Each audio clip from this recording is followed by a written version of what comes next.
Well, this is the vent of a dryer. You see how it's clogged right here? And if you open it up, you're going to see a massive mess.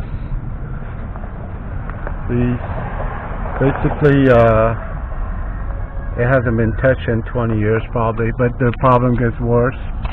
If you go to this side, you're going to see holes. Putting my finger through. Apparently rats, squirrel, whatever, got hold of it. I don't know if it shows up. Easy to fix, but needs to be taken care of. There was no air coming out. So get after your dryer vent. Good idea, spring cleaning. Okay, all you had to do was take the screws off in my case.